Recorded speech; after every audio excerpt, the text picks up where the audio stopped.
This is what it sounds like. This is my triple O.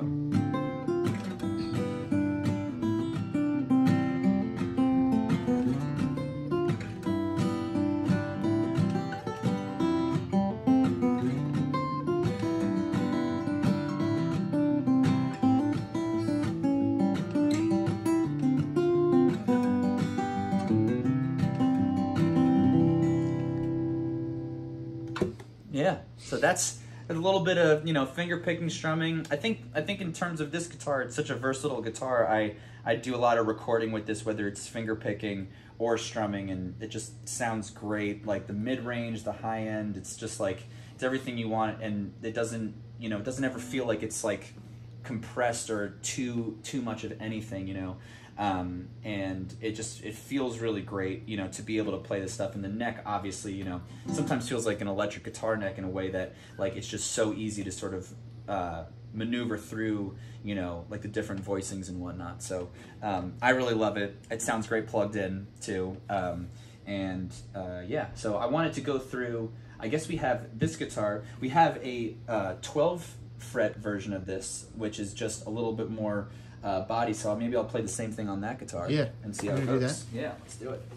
And this one you're picking up is built with it's got a different woods too. It's yes. mahogany and cedar. Got you. So this is the cedar top. We got mahogany back and sides. Mm-hmm. Is that true?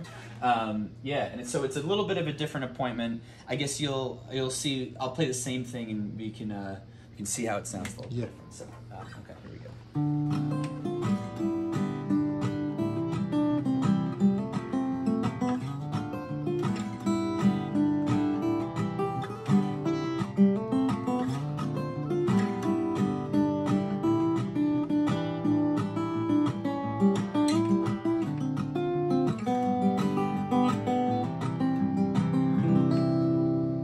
Yeah, already I can like hear the more like the more of the wood resonating, you know, in a way. It sort of gives it a more like round shape, and I feel like with cedar, correct me if I'm wrong, it just gives it like a warmer tone to it, you know. Yeah, I think cedar warmer, and also like when I play a cedar top guitar, I feel like the sound is quicker off of it. Like I pluck it and the sound just kind of pops. Yeah, it does feel like it's popping out in a lot of ways, which I think is good for finger picking stuff too. So like if you were to like, you know, do, you know, just any sort of,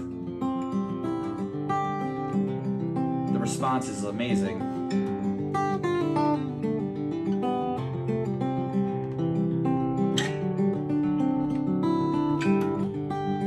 But the notes don't get like, they don't get in the way of each other, which is really cool. So the attacks on this are really like just responsive to finger picking. Yeah. Sweet. It's beautiful, beautiful. And I guess in a way that like with the finger picking stuff, usually on like the smaller guitars, that's where, you know, in the smaller shapes and, you know, maybe the thinner bodies, it just like really feels just super comfortable to do, you know. Yeah. So maybe we should try doing a little of the Parlour. Yeah, you know? grab the Parlour. Yeah, let's get the Parlour together. So this is a guitar that Brian actually lent me for a little while. I mistakenly ran over a guitar of mine that was super small, and we'll get into that another time. Maybe the worst day of my life, and Brian was like, hey, there's a small guitar if you want to try it out, you know, like somewhere roaming around California.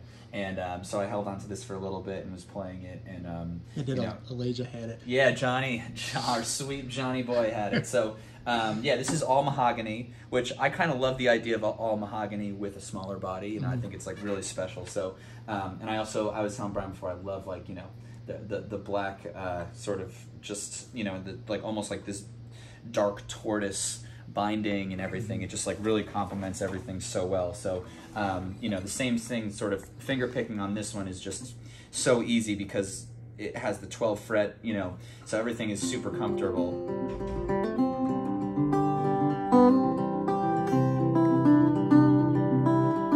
And I feel like the top end sort of rings out here.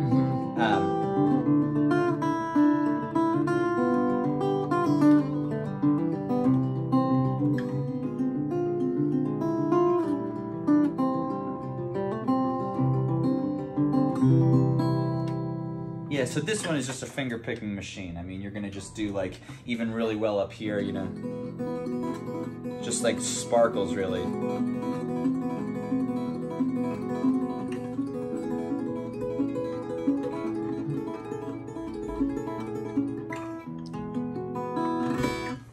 Also very easy to bring on an airplane. Yeah, I will say. Yeah, so I guess then we have, since we have the Parlour size here, we have the triple O's. There is a beautiful single O that is sort of just like the next sort of step up from this guitar. So I will play that now. And this one's got a beautiful, almost like greenish brown coloring to it, which is like super special. What kind of wood is this one made out of? So that's Ziricote, which is essentially a rosewood. But yeah, a rosewood, but yeah, look at that, yeah. So that's kind of, you know what I really love about like the backs and like this part of the guitar when it's made like really special. It's like wearing a really great pair of socks. It's like no one really knows except you, but just like walking around and you're walking through your day knowing that you have this really great pair of socks is kind of, it's not dissimilar to like, you know, playing a show and knowing that this is just pressed up against your stomach and no one can see it. So this guitar is a single O. And it's 14 frets, so a little bit more space, you know, up here and whatnot. But yeah, and what's this neck made out of? They're all mahogany necks. They're all mahogany necks. Yeah. Okay, very cool, very cool. So here we have like just like a slightly, it's basically like a bigger, it would be like a bigger finger picking, you know, sort of sound to me, but still also able to do, you know, really clear sounding strums.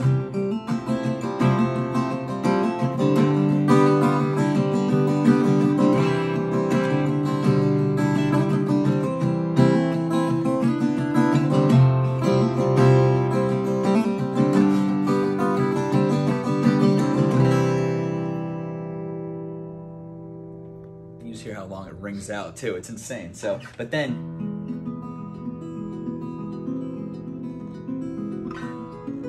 just so dynamic in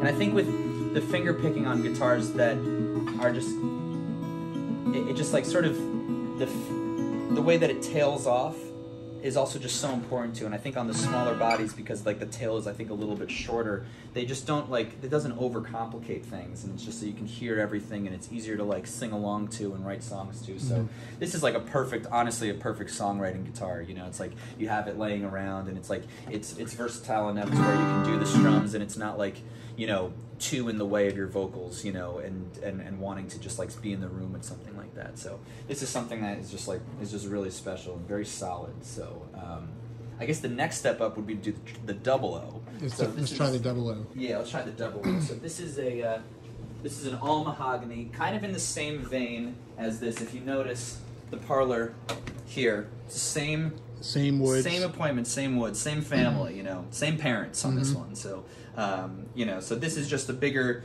you know, sort of bigger shape to sort of play around with. So let's just see how this one sounds real quick. If you notice, you know, actually maybe let's do them, we can probably do them at the same time too. So, yeah. So if you have like... This one's got nice dead strings. Yeah, it's dead strings, which can be very good. Kind of sounds sick and twisted, you know, in a way.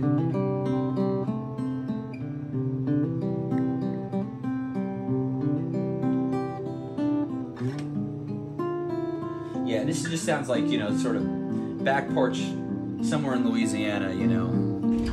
But you can probably strum this a lot better than the Parlour. Yeah, so. Yeah, I think in terms of like where I like strumming, I do love strumming on like a 14. For some reason, like, you know, a lot of my songs and what I play is from the 5th fret down, you know. So having some space, you know, there. For some reason when I strum, I just like, I don't really, I'm thinking more of the right hand. So to be able to like have the space to just like let the left hand do what comes natural and like what you've, you know, sort of just practiced and whatnot, and you can focus more on the right hand. It's like having like a bigger thing with it.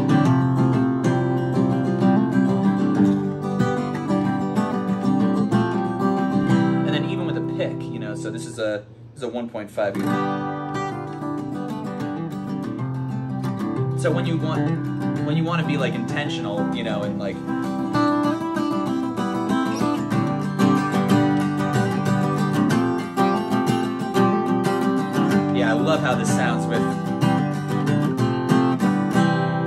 Yeah, with the pick, it sounds so good when it comes to like strumming and like really getting into like. It's just, again, the smaller bodies really don't get in the way of themselves, you know, when it comes to like being, you know, sort of like more melody driven, like strumming in that way. So it's just like a really good guitar. Again, like songwriting guitar, it's just amazing to have, you know, in that way, and to be able to play live with something like this, it always just sounds really great. So, cool. So let's get into some of these big boys. Let's do it. So today we have an SJ, which is, this is the first time I'm playing one of these. This is the one that, you know, I've been leaning towards getting the custom one just because it's such a unique and individual guitar. It's almost like the Rockbridge staple, you know, in a lot of ways. By far the most common. Yeah, it's like you don't even really need to see the headstock to know that it's a Rockbridge, and you know, there's definitely a reason it does that, and yeah, I guess I will show you now, you know, so.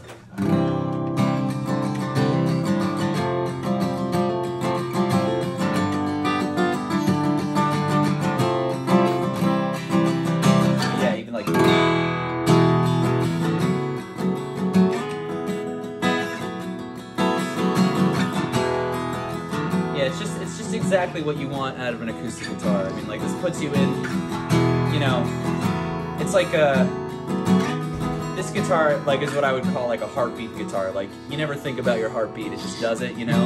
And these are the guitars that really just play themselves.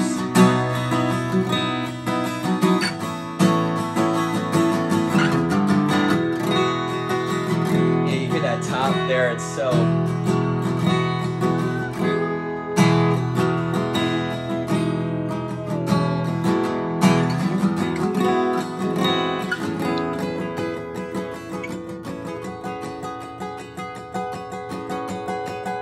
Yeah, just like anywhere you put your fingers on this guitar, it's gonna sound great. And even the finger picking stuff, it's just like.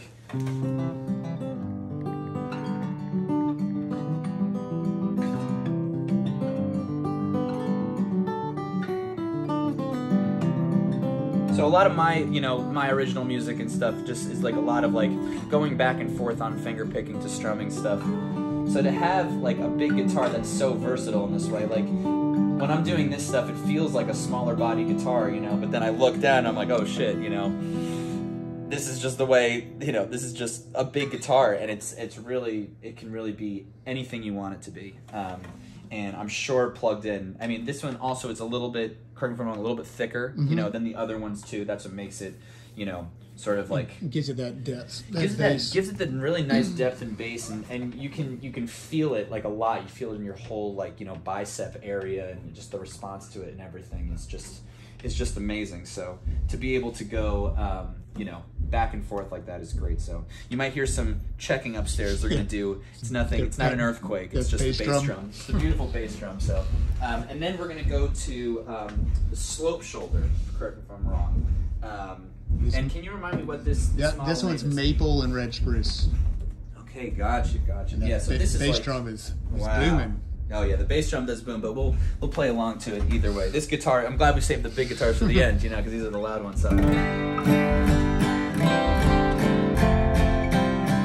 Yeah, so this one is just like as clear as it gets. I mean, like, it's just this is just like, it's, everything is like nice and flat. It's like, this is like the guitar that, you know, can make your daddy cry, you know. So this is just like, this is exactly what you want, you know, in terms of like having a big guitar. And I sort of been leaning towards, I was telling Brian, you know, I've been leaning towards the bigger guitars, you know, playing live and stuff, just because for some reason it's just like when you're up there by yourself and you need more of the bass and whatnot, it's just like a fuller sounding sort of thing. It's almost like it's like the grand piano of guitars, you know, in a way. So, you know, even you don't even have to give it a big strum, and like it still just like responds so well.